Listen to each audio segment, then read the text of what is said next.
बिहार में अब आतंकवादियों की खैर नहीं है।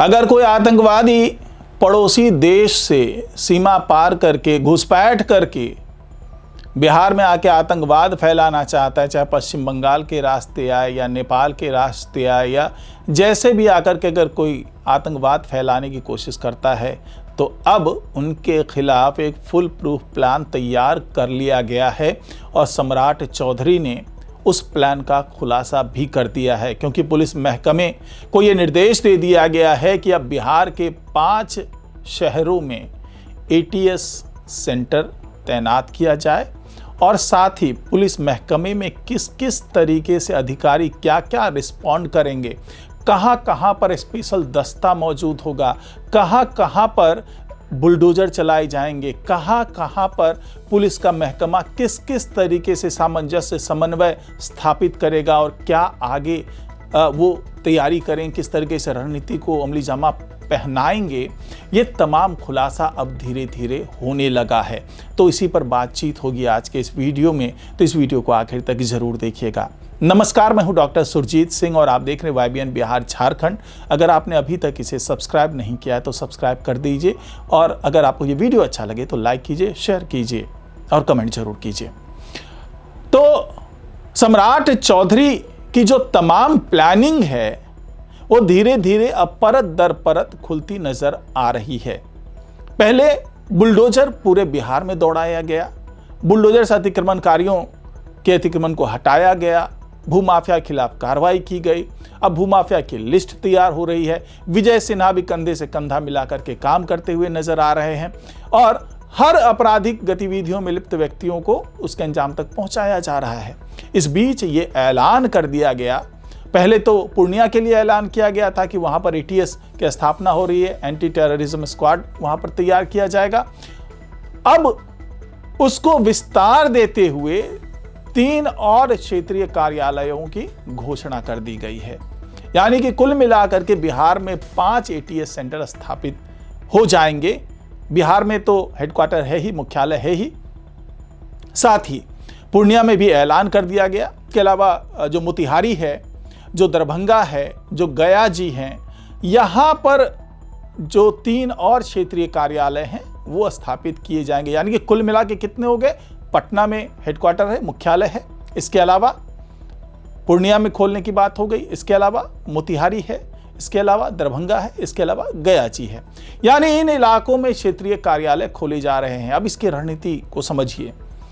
तो कुल मिलाकर के जो होमवर्क किया गया उसमें 256 संवेदनशील संस्थानों को चिन्हित किया गया और ये सारे संस्थान जो हैं वो इन्हीं जो शहर हैं या तो यहाँ पर हैं या इसके आसपास के इलाकों में मौजूद हैं। और पुलिस ने उसको चिन्हित इसलिए किया है क्योंकि यहाँ पे जो लोग जुड़े इस संस्थानों से वो आतंकवाद गतिविधियों में, आपराधिक गतिविधियों में संलिप्त रहे हैं।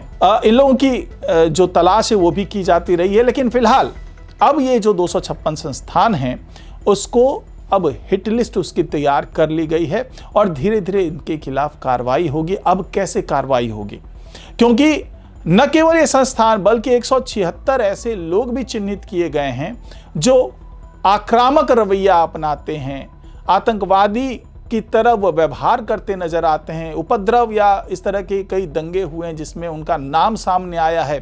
तो ऐसे 176 लोगों का नाम चिन्हित कर लिया गया, जिसमें से 12 लोग तो मोस्ट वांटेड हैं। यानी कि ये 12 लोग जो हैं वो बहुत ज़्यादा ही ऐसी गतिविधियों में लिप्त रहे हैं, इनके खिलाफ तमाम आपराधिक मामले रिकॉर्ड हैं, तमाम आतंकवादी गतिविधियों में शामिल रहने का इन पर आरोप लगा। यानी कि ये 12 मोस्ट वांटेड लोगों के नाम को अब टॉप मोस्ट जो मोस्ट वांटेड अपराधी होते हैं उसकी सूची में डाल दिया गया और इनके खिलाफ सीधे सीधे ये ATS की टीम कार्रवाई करती हुई नजर आएगी। यानी कि ATS को पहले से ही होमवर्क दे दिया गया है। अब सवाल ये उठता है कि ये ATS जहां जहां भी होगा तो इसमें कुल कितने जवान होंगे और किस तरीके से ये कार्रवाई करेंगे और पुलिस महकमे के साथ में इनका क्या समन्वय होगा। तो ये जो ATS हैं इसमें कुल 176 कमांडो तैनात होंगे जिनको कि प्रशिक्षण दिया गया है, ट्रेनिंग सेंटर्स में, चाहे कोलकाता की बात करें और दूसरे भी जगहों पर जहाँ पर कमांडो को ट्रेनिंग दी जाती है, वहाँ से ये ट्रेंड होकर के आ रहे हैं।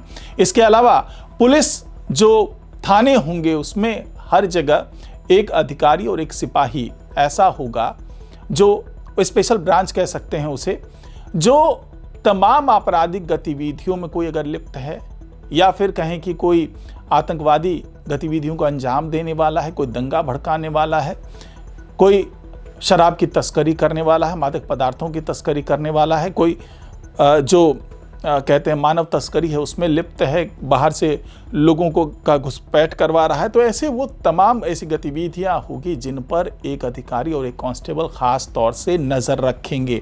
और साथ ही AI का भी इस्तेमाल किया जाएगा, जो सोशल मीडिया प्लेटफॉर्म्स हैं उसकी निगरानी करेंगे ये लोग, और सूचनाओं का संग्रह करने का काम इनका होगा। और इनका अगला स्टेप होगा वो होगा ATS के साथ समन्वय बनाना, उन तक जानकारी पहुंचाना, पुलिस मुख्यालय तक जानकारी पहुंचाना, और उसके बाद कार्रवाई को आगे बढ़ाने के लिए सारी जानकारी जो होती है, जो डाटा को जमा करने की जो जिम्मेदारी है वो इन लोगों के ऊपर होगी।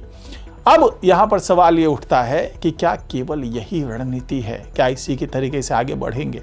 तो नहीं, ऐसा नहीं है कि केवल यही होगा, क्योंकि बाकी जो स्पेशल स्क्वाड की भी स्थापना की गई, स्पेशल ब्रांचेस बनाए जा रहे हैं, जो कि साफ तौर से गृह मंत्रालय के आदेश पर पुलिस मुख्यालय इस तरह के तमाम जो एहतियाती कदम हैं वो उठा रहा है। और आने वाले दिनों में ख़ास तौर से ये जो इलाके हैं, क्योंकि ये जो 5 जहाँ पर क्षेत्रीय कार्यालय खुल रहे हैं, क्षेत्रीय जो एक कमांड सेंटर है वो तैयार हो रहा है, तो वहाँ पर अब ऐसा नहीं है कि केवल ATS स्वतंत्र होकर के काम करता नजर आएगा, केवल अपने स्तर पर काम करेगा, बल्कि इसके और पुलिस थाने के बीच में समन्वय होगा।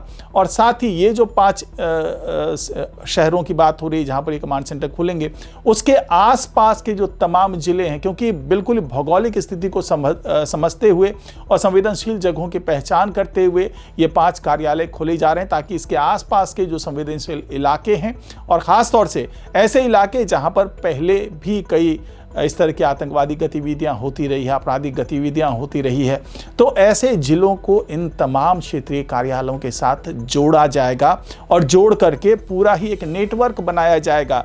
क्योंकि ये सारे जो संचालित होंगे वो पटना से संचालित होगा, इसके हेडक्वार्टर पटना होगा और नेटवर्क पूरा तैयार किया जाएगा और उसके साथ साथ आगे बढ़ा जाएगा। इसके अलावा जो पटना में SPG सेंटर बना है और साथ ही पूर्णिया में भी SPG कमांड सेंटर बनाया गया है, तो ये सब भी बिल्कुल जीरो टॉलरेंस पर काम करते नजर आएंगे और ATS की सपोर्ट के लिए जो SPG के जवान होंगे वो भी मौजूद होंगे और कभी भी अगर ऐसी ज़रूरत पड़ी तो वो तुरंत वहां पर पहुंचते हुए नजर आएंगे। क्योंकि पिछले दिनों जो घुसपैठ का पूरा मामला उठा था, इसके अलावा ये आशंका जताई जा रही थी कि बांग्लादेश और बर्मा जैसे जगह, म्यांमार से जो है वो कई घुसपैठ हो रहे हैं और पाकिस्तान जो है वो नेपाल के रास्ते से आतंकवादियों को भेज रहा है। तो ऐसी तमाम जगहों पर चेक पोस्ट पर भी इनकी नज़र रहेगी कि किसी भी तरीके से आतंकवादियों की घुसपैठ जो है वो, भले ही वो आम नागरिक की शक्ल में यहाँ पर घुसना चाहें, तो उनके घुसपैठ को रोका जाए और अगर घुसपैठ होता है तो उस पर निगरानी करके और ऐसे लोगों को तुरंत फाइंड आउट किया जाए और उनके खिलाफ कार्रवाई की जाए।